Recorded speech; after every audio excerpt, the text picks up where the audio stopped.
ಹರೇ ಶ್ರೀನಿವಾಸ. ಎಲ್ಲ ಅಧ್ಯಾತ್ಮ ಬಂಧುಗಳಿಗೆ ನನ್ನ ನಮಸ್ಕಾರ. ಪಾಲ್ಗುಣ ಮಾಸ ನಿಯಾಮಕ ಪದ್ಮಾ ಗೋವಿಂದ ಅಂದರೆ ಪದ್ಮಾವತಿ ಶ್ರೀನಿವಾಸ ಅಂತ ಹೇಳಿ ನಾವು ಅವರ ಪ್ರೀತಿಗಾಗಿ ಈ ತಿಂಗಳು ಗೋಪುರದ ರಂಗೋಲಿ ಅಂದರೆ ತಿರುಪತಿ ಬೆಟ್ಟದ ರಂಗೋಲಿಯನ್ನು ಹಾಕ್ಕೊಳ್ಳೋಣ. ಇನ್ನು ನಿನ್ನೆ ಮಂಗಳವಾರದಲ್ಲಿ ನಾವು ನರಸಿಂಹದೇವರ ಮಂಡಲವನ್ನು ಹಾಕಿ ಮಂಗಳನ ಒಂದು ಮಂಡಲವನ್ನು ಹಾಕಿ 108 ಗೆಜ್ಜೆ ವಸ್ತ್ರವನ್ನು ಹಾಕಿ ಸಮರ್ಪಣೆಯನ್ನು ಮಾಡಿದ್ವಿ ದೇವರಿಗೆ. ಅದರದ್ದು ಇದು ಚಿತ್ರ. ಇನ್ನು ಈ ದಿನ ವಾರದ ರಂಗೋಲಿ ಮತ್ತು ಬುಧವಾರ ಇರೋದ್ರಿಂದ ಬುಧ ಮಂಡಲ ಇದನ್ನು ಹಾಕ್ಕೊಂಡಿದ್ದೀವಿ. ಇನ್ನು ಮಾಸ ನಿಯಾಮಕ ಇವತ್ತಿಂದ ಪದ್ಮಾ ಗೋವಿಂದ. ಮೊದಲನೇದಾಗಿ ನಾವು ಮೇಲೆ ಗದೆ, ಆನಂತರ ಕಮಲ, ಆನಂತರ ಶಂಖ, ಆನಂತರ ಚಕ್ರವನ್ನು ಹಾಕ್ಕೊಂಡು ನಾವು ಈ ಮಾಸ ಪೂರ್ತಿ ಪದ್ಮ ಗೋವಿಂದನಿಗೆ ಪೂಜೆಯನ್ನು ಮಾಡಬೇಕು. ಅದರ ಸಲುವಾಗಿ ತಿರುಪತಿ ಬೆಟ್ಟವನ್ನು ನಾವು ಹಾಕ್ಕೊಳ್ಳೋಣ. ಇಲ್ಲಿ 7 ಬೆಟ್ಟಗಳನ್ನು ಹಾಕ್ಕೋಬೇಕು. 7 ಚುಕ್ಕೆ, 6 ಚುಕ್ಕೆ, 5, 4, 3, 2, 1 ಈ ರೀತಿಯಾಗಿ ಚುಕ್ಕೆಯನ್ನು ಹಾಕ್ಕೊಂಡು ಈ ಚುಕ್ಕೆಯನ್ನು ಗೆರೆಯಿಂದ ಸೇರಿಸ್ಕೊಳ್ಳೋಣ. ಈ ರೀತಿ ಮಾಡೋದ್ರಿಂದ ನಾವು ಮನೆಯಲ್ಲೇ ಗೋವಿಂದನ ಒಂದು ಸ್ಮರಣೆ, ಪದ್ಮಾವತಿ ಪ್ರಿಯ ಗೋವಿಂದ ಅವನ ಸ್ಮರಣೆಯನ್ನು ಮಾಡಿದಂತೆ ಆಗತ್ತೆ. ಅಂದರೆ ಬೆಟ್ಟವನ್ನು ಹತ್ತಿ ನಾವು ಅವನ ದರ್ಶನವನ್ನು ಮಾಡಿ ದೀಪವನ್ನು ಹಚ್ಚಿ ನಮಸ್ಕಾರವನ್ನು ಮಾಡಿದ ಫಲ ನಮಗೆ ಮನೆಯಲ್ಲೇ ಸಿಗುತ್ತೆ. ಈ ಮಾಸದ ವಿಶೇಷ ಇದು ಪದ್ಮಾ ಗೋವಿಂದ ಅಂತ ಹೇಳಿ. ಅವನ ಶಂಖಚಕ್ರಗಳನ್ನು ಹಾಕ್ಕೊಳ್ಬೇಕು. ನಂತರ ಈ ರೀತಿಯಾಗಿ ಬೆಟ್ಟವನ್ನು ಬರೆದು ಪೂಜೆಯನ್ನು ಮಾಡಬೇಕು. ಹೀಗೆ 7 ಗೆರೆಗಳನ್ನು ನಾವು ಸೇರಿಸ್ಕೊಂಡು ಬೆಟ್ಟವನ್ನು ಮಾಡಿಕೊಳ್ಳೋಣ. ಇದು ತುಂಬ ಸರಳವಾಗಿದೆ. ಇದು ಯಾರು ಬೇಕಾದರೂ ಹಾಕ್ಕೊಳ್ಬೋದು. ಜಾಗನೂ ತುಂಬ ಬೇಕಾಗಲ್ಲ. ಹಾಗಾಗಿ ಪ್ರತಿನಿತ್ಯದಲ್ಲೂ ಕೂಡ ಇದನ್ನು ಹಾಕ್ಕೊಳ್ಬೇಕು.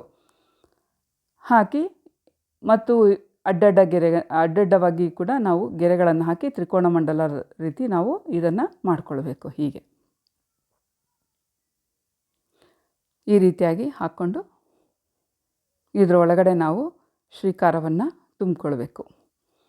7 ಬೆಟ್ಟದೊಡೆಯ ಶ್ರೀನಿವಾಸ. ನಾನು ಹಿಂದೆ ಪ್ರತಿನಿತ್ಯ ಮೆಟ್ಟಿಲೋತ್ಸವವನ್ನು ಹೇಗೆ ಮಾಡಬೇಕು ಅನ್ನೋ ರಂಗೋಲಿಯನ್ನು ತೋರಿಸಿಕೊಟ್ಟಿದ್ದೆ.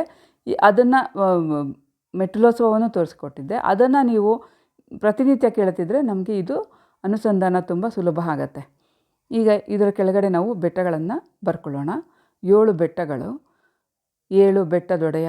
ನಾವು ಕ್ರಮವಾಗಿ ಮೊದಲನೇ ಬೆಟ್ಟ ಯಾವುದು, 2ನೇ ಬೆಟ್ಟ ಯಾವುದು, 3ನೇ ಬೆಟ್ಟ ಯಾವುದು, 4 ಯಾವುದು, 5 ಯಾವುದು, 6 ಯಾವುದು, 7 ಯಾವುದು, ಅದು ಸರಿಯಾದ ರೀತಿಯಲ್ಲೇ ನಾವು ಅದನ್ನು ತಿಳ್ಕೊಳ್ಬೇಕು.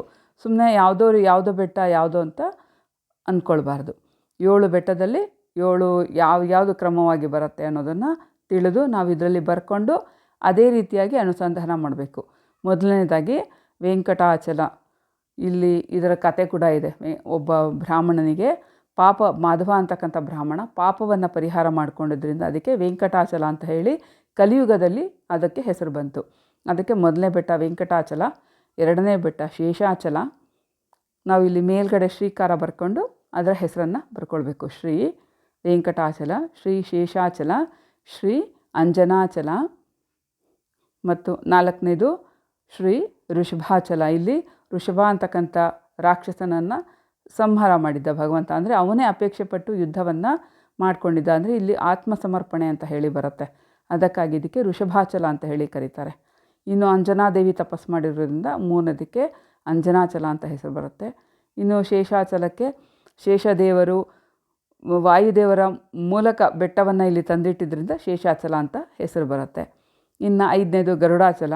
ಗರುಡದೇವರು ಕೂಡ ಭಗವಂತ ಇಲ್ಲಿ ಅವತಾರ ಮಾಡ್ತೀನಿ ಅಂದ ತಕ್ಷಣ ಕ್ರೀಡಾದ್ರಿ ಅಂತ ಹೇಳಿ ಅಲ್ಲಿರ್ತಕ್ಕಂಥ ವೈಕುಂಠದಲ್ಲಿರ್ತಕ್ಕಂಥ ಕ್ರೀಡಾದ್ರಿ ಅನ್ನೋ ಬೆಟ್ಟವನ್ನು ತಂದಿಲ್ಲಿಟ್ಟಿದ್ದರಿಂದ ಇದಕ್ಕೆ ಗರುಡಾಚಲ ಅಂತ ಹೇಳಿ ಹೆಸರಾಯಿತು. ಇನ್ನು 6ನೇದು ಸಾಕ್ಷಾತ್ತಾಗಿ ಆನಂದಾಚಲ. ಇಲ್ಲಿ ಭಗವಂತ ಸಾಕ್ಷಾತ್ತಾಗಿ ಸ್ವಯಂವಾಗಿ ಬಂದು ಇಲ್ಲಿ ನಿಂತಿರೋದ್ರಿಂದ ಇದಕ್ಕೆ ಆನಂದಾದ್ರಿ ವಾಸ ಅಂತ ಹೇಳಿ ಕರೀತಾರೆ. ಆನಂದಾಚಲ ಅಂತದ್ದು. ಇನ್ನು 7ನೇದು ಭಗವಂತ ವೈಕುಂಠದಿಂದ ಪಾದವನ್ನು ಇಟ್ಟಂಥ ಜಾಗ ನಾರಾಯಣಾಚಲ ಅಂತ ಹೇಳಿ ಕರೀತಾರೆ. ನಾರಾಯಣಾಚಲ ವಾಸ ಗೋವಿಂದ ಗೋವಿಂದ ಅಂತ ಹೇಳಿ ನಾವು ಪ್ರತಿನಿತ್ಯ ಬೆಳಗ್ಗೆ ಮೆಟ್ಟಿಲೋತ್ಸವವನ್ನು ಮಾಡುವಾಗ ಹೇಳ್ತೀವಿ. ಇನ್ನು ಈ 7 ಬೆಟ್ಟಗಳನ್ನು ಬರೆದ ನಂತರ ಮೇಲ್ಗಡೆ ತ್ರಿಕೋಣದಲ್ಲಿ ನಾವು ಶ್ರೀ ಸಪ್ತಗಿರಿವಾಸ ಗೋವಿಂದಾಯ ಅಂತ ಹೇಳಿ ಬರ್ಕೊಳ್ಬೇಕು. ನಾವು ಇದನ್ನು ಪೂರ್ತಿ ಬೆಟ್ಟದ ರೀತಿಯಲ್ಲಿ ಕವರ್ ಮಾಡ್ಕೊಳ್ಬೇಕು. ಇದೆಲ್ಲ ಬೆಟ್ಟಕ್ಕೆ ಸೇರಿದ್ದು ಅಂತ ಕೆಳಗಿನಿಂದ ನಾವು ಅನುಸಂಧಾನವನ್ನು ಮಾಡಿಕೊಳ್ಬೇಕು. ಇದಕ್ಕೆ ಹೇಗೆ ಬೇಕಾದರೂ ನಾವು ಅಲಂಕಾರವನ್ನು ಮಾಡಿಕೊಳ್ಬೋದು. ಒಳಗೆ ಹೊರಗೆ ಎಲ್ಲ ಕೂಡ ಬೆಟ್ಟದ ರೀತಿಯಲ್ಲಿ ಅಲಂಕಾರವನ್ನು ಮಾಡಿ ಅನುಸಂಧಾನವನ್ನು ಮಾಡಿಕೊಳ್ಬೇಕು. ಮತ್ತು ಬೆಟ್ಟದಲ್ಲಿ ಎಲ್ಲ ದೇವತೆಗಳು ಬಂದು ನೆಲೆಸಿದ್ದಾರೆ. ಪ್ರಾಣಿಯಾಗಿ, ಪಕ್ಷಿಗಳಾಗಿ ಮತ್ತು ಗಿಡಗಳಾಗಿ, ಮರಗಳಾಗಿ ಎಲ್ಲ ದೇವತೆಗಳು ಇಲ್ಲಿ ಆವಾಸರಾಗಿದ್ದಾರೆ ಅಂತ ಹೇಳಿ ಎಲ್ಲ ದೇವತೆಗಳ ಸ್ಮರಣೆಯನ್ನು ನಾವು ಈ ಬೆಟ್ಟದೊಳಗಡೆ ಮಾಡಿಕೊಳ್ಬೇಕು. ಇದರಿಂದ ವಿಶೇಷವಾದಂತಹ ಪುಣ್ಯ ನಮಗೆ ಮನೆಯಲ್ಲೇ ಸಿಗುತ್ತೆ. ನಾವು ಮೊದಲನೇ ತ್ರಿಕೋಣದಲ್ಲಿ ಶ್ರೀ ಅಂತ ಬರ್ಕೊಳ್ಬೇಕು.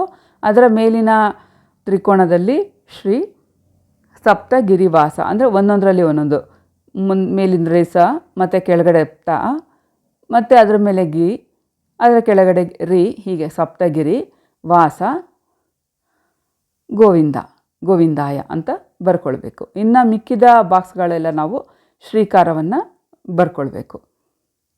ಎಷ್ಟು ಭಕ್ತಿಯಿಂದ ನಾವು ಇದನ್ನು ಮನೆಯಲ್ಲಿ ಮಾಡಿ ಉಪಾಸನೆ ಮಾಡ್ತೀವಿ ಅಷ್ಟು ಪಾಪಕರ್ಮಗಳು ನಾವು ಮನೆಯಲ್ಲೇ ಸವಿಸ್ಕೊಳ್ತೀವಿ. ಇದರಿಂದ ತುಪ್ಪದ ದೀಪವನ್ನು ಹಚ್ಚಿಟ್ಟು ದೇವರಿಗೆ ಇಲ್ಲಿ ಕೆಳಗಡೆ ಪುಷ್ಕರಣಿಯನ್ನು ಬರ್ಕೊಂಡು ವರಾಹದೇವರ ಗುಡಿಯನ್ನು ಬರ್ಕೊಂಡು ಎಷ್ಟು ಪುಣ್ಯ ಅಂದರೆ ಇದನ್ನು ಹೇಳಲಿಕ್ಕೆ ಸಾಧ್ಯ ಇಲ್ಲ. ಅಷ್ಟು ಪುಣ್ಯ ನಮಗಿದ್ರಿಂದ ಸಿಗತ್ತೆ.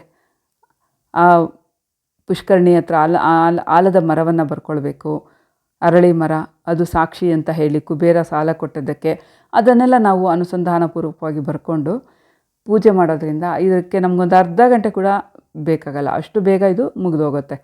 ಮಾಡಿ ಒಂದು ಸ್ತೋತ್ರಗಳು ಶ್ರೀರಮಣ ಸರ್ವೇಶ ಸರ್ವಗ ಸಾರಭೋಕ್ತ ಸ್ವತಂತ್ರ ಸರ್ವದ ಪಾರಮಹಿಮೋದಾರ ಸದ್ಗುಣ ಪೂರ್ಣ ಗಂಭೀರ ಸಾರಿದವರ ಘದೂರಗೈಸಿ ಸೂರಿ ಜನರಿಗೆ ಸೌಖ್ಯ ನೀಡುವ ಧೀರ ವೆಂಕಟರಮಣ ಕರುಣದಿ ಪೊರೆಯೋ ನೀಯನ್ನ ಅಂತ ಈ ಹಾಡನ್ನು ಹೇಳ್ತಾ ನಾವು ಈ ಬೆಟ್ಟವನ್ನು ಬರ್ಕೊಳ್ತಾ ಇದ್ದರೆ ಭಗವಂತನ ಅನುಗ್ರಹ ವಿಶೇಷವಾಗಿ ನಮಗೆ ಆಗತ್ತೆ. ಇನ್ನು ಮೇಲೆ ನಾವು ನಾಮಗಳನ್ನು ಬರ್ಕೊಂಡು ಶಂಖಚಕ್ರಗಳನ್ನು ಬರ್ಕೊಳ್ಳೋಣ. ಇದನ್ನು ಬರ್ಕೊಳ್ಳುವಾಗ ನಾವು ಈ ಹಾಡನ್ನು ಕೇಳ್ತಾ ಅಥವಾ ಹೇಳ್ತಾ ಬರ್ಕೊಳ್ತಾ ಇದ್ದರೆ ತುಂಬ ಭಕ್ತಿ ಬರುತ್ತೆ. ಪದ್ಮಾವತಿ ಸಮೇತವಾಗಿ ಲಕ್ಷ್ಮೀ ಸಮೇತವಾಗಿ ಅವನು ಈ ಬೆಟ್ಟದಲ್ಲಿ ಇದ್ದಾನೆ ಅಂತ ಹೇಳಿ ಅನುಸಂಧಾನ ಮಾಡಿಕೊಂಡು ನಾವು ಈ ರಂಗೋಲಿಯನ್ನು ಬರ್ಕೊಳ್ಬೇಕು. ಮಧ್ಯದಲ್ಲಿ ನಾವು ತಿಲಕಕ್ಕೆ ಕುಂಕುಮವನ್ನು ಇಟ್ಕೊಳ್ಬೇಕು. ಆ ಕಡೆ ಈ ಕಡೆ ಬಿಳಿ ಬಣ್ಣವನ್ನೇ ಹಾಕ್ಕೊಳ್ಬೇಕು. ಆನಂತರ ಶಂಖಚಕ್ರಗಳನ್ನು ಹಾಕ್ಕೊಳ್ಬೇಕು. ಇದು ನೋಡೋಕ್ಕೆ ತುಂಬ ವರ್ಣಮಯವಾಗಿರುತ್ತೆ. ತುಂಬ ನೋಡಿದ ಕೂಡಲೇ ಭಕ್ತಿ ಬರುತ್ತೆ. ನಮ್ಮ ಮನೆಗೆ ನಾವು ಈ ರಂಗೋಲಿ ಹಾಕಿದಾಗ ಯಾರಾದರೂ ಬಂದರೆ ಅವ್ರು ಫಸ್ಟು ಮನೆಗೆ ಹೋಗಿ ದೇವ್ರ ಮನೆಗೆ ಹೋಗಿ ಇದನ್ನು ನಮಸ್ಕಾರ ಮಾಡ್ತಾರೆ. ಅಷ್ಟು ಭಕ್ತಿ ಬೇರೆಯವ್ರಿಗೂ ಕೂಡ ಬರುತ್ತೆ. ಬರೀ ನಮಗೆ ಅಲ್ಲ, ಬೇರೆಯವ್ರಿಗೂ ಕೂಡ ಬರುತ್ತೆ. ಅಂದರೆ ಆಯಾ ಸಮಯದಲ್ಲಿ ಏನೇನು ಮಾಡಬೇಕು, ಹೇಗೆ ಮಾಡಬೇಕು ತಿಳ್ಕೊಂಡು ನಾವು ಇದನ್ನು ಮಾಡಿದ್ರೆ ಸಾಕು. ಆ ದಿನದ ದೇವತೆಗಳನ್ನು ನಾವು ಸ್ಮರಣೆ ಮಾಡಬೇಕು. ಅಷ್ಟು ಚೆನ್ನಾಗಿದು ಕಾಣುತ್ತೆ. ಸಪ್ತಗಿರಿವಾಸ ಗೋವಿಂದ ಅಂದರೆ ಎಂಥವ್ರಿಗೂ ಇದು ನೋಡಿದ ತಕ್ಷಣ ಭಕ್ತಿ ಬರುತ್ತೆ. ಅಂಥ ಅದ್ಭುತವಾದಂತಹ ರಂಗೋಲಿ ಇದು. ಇಲ್ಲಿ ನಾವು ಗೋಪುರಕ್ಕೆ ದೀಪಗಳನ್ನು ಹಚ್ಕೊಳ್ಳೋಣ. ಅಂದರೆ ಈ ರಂಗೋಲಿಯಲ್ಲಿ ದೀಪಗಳನ್ನ ಹಚ್ಕೊಂಡು ಅನುಸಂಧಾನ ಮಾಡಿ ಆನಂತರ ಪಕ್ಕದಲ್ಲಿ ಸಂಕರ್ಷಣ ವಾಸುದೇವ ಸಂಕರ್ಷಣ ಅಂತ ಹೇಳಿ ತುಪ್ಪದ ಬತ್ತಿಯನ್ನು ಎರಡು ಬತ್ತಿಯನ್ನು ಇಟ್ಟು ದೀಪವನ್ನು ಹಚ್ಕೊಳ್ಬೇಕು. ಮನೆಯಲ್ಲಿ ಕೂಡ ಒಳ್ಳೆ ವೈಬ್ರೇಷನ್ ಇದರಿಂದ. ಮಕ್ಕಳು ಕೂಡ ಒಳಗಡೆ ಬಂದರೆ ಒಂದು ಅರ್ಧ ಗಂಟೆ ಕೂತ್ಕೋತಾರೆ ದೇವ್ರ ಮನೇಲಿ ಕೂತ್ಕೊಳ್ಳಿ ಅಂದರೆ, ಅಂಥ ಪಾಸಿಟಿವ್ ವೈಬ್ರೇಷನ್ ಮನೆಗೆ ಬರುತ್ತೆ. ನೋಡೋಕ್ಕೆ ಎಷ್ಟು ರಮಣೀಯವಾಗಿ ಕಾಣಿಸುತ್ತೆ ನೋಡಿ. ಆ ಬೆಟ್ಟ ನೋಡಿದ್ರೆ ಎಷ್ಟು ಸಂತೋಷ ಆಗುತ್ತೋ ಆ ರೀತಿ ಸಂತೋಷ ಆಗತ್ತೆ. ಹೀಗೆ ನಾವು ಅಲಂಕಾರವನ್ನು ಮಾಡ್ಕೊಳ್ಬಹುದು, ದೀಪವನ್ನು ಹಚ್ಚಿಟ್ಕೊಳ್ಬಹುದು, ಸ್ತೋತ್ರಗಳನ್ನು ಹೇಳ್ಕೊಳ್ಬಹುದು. ಹೇಗೆ ಬೇಕಾದರೂ ನಾವು ಅದನ್ನು ಅನುಸಂಧಾನ ಮಾಡಿಕೊಂಡು ಪೂಜೆಯನ್ನು ಮಾಡ್ಕೊಳ್ಬಹುದು. ಇವತ್ತು ನಾನು ಬುಧವಾರ ಆಗಿರೋದ್ರಿಂದ ಹಸಿರು ಗೆಜ್ಜೆ ವಸ್ತ್ರ ಹಾಕಿದ್ದೀನಿ. ನಿನ್ನೆ ನರಸಿಂಹದೇವರಿಗೆ ಕೆಂಪು ಗೆಜ್ಜೆ ವಸ್ತ್ರ ಹಾಕಿದ್ದೆ. ಎಷ್ಟು ಚೆನ್ನಾಗಿ ಕಾಣ್ತಿದೆ. ನಾವು ಇನ್ನೂ 2 ಹಾಡು ಜಾಸ್ತಿ ಹೇಳೋಣ ಅನಿಸುತ್ತೆ ಅದನ್ನು ನೋಡ್ತಿದ್ರೆ. ಆ ರೀತಿಯಾಗಿ ನೀವು ಮನೆಯಲ್ಲಿ ಕ್ರಿಯೇಟ್ ಮಾಡಬೇಕು ಈ ಒಂದು ವಾತಾವರಣವನ್ನು. ಈಗ ದೇವರಿಗೆ ನೈವೇದ್ಯ ಮತ್ತು ಆರತಿಯನ್ನು ಮಾಡೋಣ. ನೈವೇದ್ಯ ಮಾಡಿ ಸಪ್ತಗಿರಿ ವಾಸನಿಗೆ ಅವನೇನು ಕೊಟ್ಟಿದ್ದಾನೋ, ಸಕ್ಕರೆ ಕೊಟ್ಟಿದ್ದಾನೋ, ಬಾಳೆಹಣ್ಣು ಕೊಟ್ಟಿದ್ದಾನೋ, ಬೆಲ್ಲ ಕೊಟ್ಟಿದ್ದಾನೋ, ನೀವು ಏನು ಕೊಟ್ಟಿದ್ದಾನೋ ಅದನ್ನು ನೈವೇದ್ಯ ಮಾಡಿ. ಸಾಧ್ಯ ಆಯಿತು ಅಂದರೆ ಪ್ರಸಾದವನ್ನು ಮಾಡೋಣ.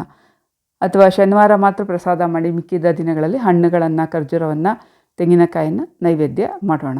ಆ ಪದ್ಮ ಗೋವಿಂದ ಮಾಸ ನಿಯಾಮಕ ಪದ್ಮಾ ಗೋವಿಂದ, ಪದ್ಮಾವತಿ ಪ್ರಿಯ, ಲಕ್ಷ್ಮೀ ವೆಂಕಟೇಶ್ವರ ಅಂತ ಹೇಳಿ ನಾವು ಅನುಸಂಧಾನವನ್ನು ಮಾಡಿ ಪೂಜೆಯನ್ನು ಮಾಡಬೇಕು. ಕೆಳಗಡೆ ಮಂಡಲವನ್ನು ಹಾಕಿ ಖರ್ಜೂರವನ್ನು ಇಟ್ಟು ನೈವೇದ್ಯವನ್ನು ಮಾಡಿದ್ದೀನಿ. ಈ ಕಡೆ ನಾನು ಸ್ವಾಮಿ ಪುಷ್ಕರಣಿಯನ್ನು ಬರ್ಕೊಂಡಿದ್ದೀನಿ. ಅದರ ಮೇಲೆ ವರಾಹ ದೇವರು ಮತ್ತು ಅದರ ಪಕ್ಕದಲ್ಲಿ ಅರಳಿ ಮರ, ಅಷ್ಟು ಅನುಸಂಧಾನಪೂರ್ವಕವಾಗಿ ಎಷ್ಟು ಬೇಕೋ ಅಷ್ಟು ನಮಗೆ ಬಂದಂಗೆ ನಾವು ಬರ್ಕೊಂಡು ನಮಸ್ಕಾರವನ್ನು ಮಾಡೋಣ. ಅರಿಶಿನ ಕುಂಕುಮಾಕ್ಷತೆಯನ್ನು ಹಾಕಿ ಈ ತಿಂಗಳು ಪೂರ್ತಿ ಇದನ್ನು ಮಾಡ್ಕೊಳ್ಳಿ. ಮತ್ತು ಈ ತಿಂಗಳಲ್ಲಿ ರಾಯರ ವರ್ಧಂತಿ ಬರುತ್ತೆ, ರಾಯರ ಜನ್ಮದಿನ ಕೂಡ ಬರುತ್ತೆ. ಹಾಗಾಗಿ ಇವತ್ತಿಂದ ಅಥವಾ ನಾಳೆ ಗುರುವಾರ ನಾಳೆಯಿಂದ ಪ್ರಾರಂಭ ಮಾಡಿ ರಾಯರ ಬೃಂದಾವನವನ್ನು ತೋರಿಸ್ಕೊಟ್ಟಿದ್ದೀನಿ. ಬೃಂದಾವನವನ್ನು ಎಲ್ಲರೂ ಬರೀರಿ. ರಾಯರ ಸ್ತೋತ್ರವನ್ನು ಪ್ರತಿನಿತ್ಯವೂ ಹೇಳ್ಕೊಳ್ಳಿ. ಎಲ್ಲರಿಗೂ ಒಳ್ಳೆಯದಾಗಲಿ. ಹರೇ ಶ್ರೀನಿವಾಸ.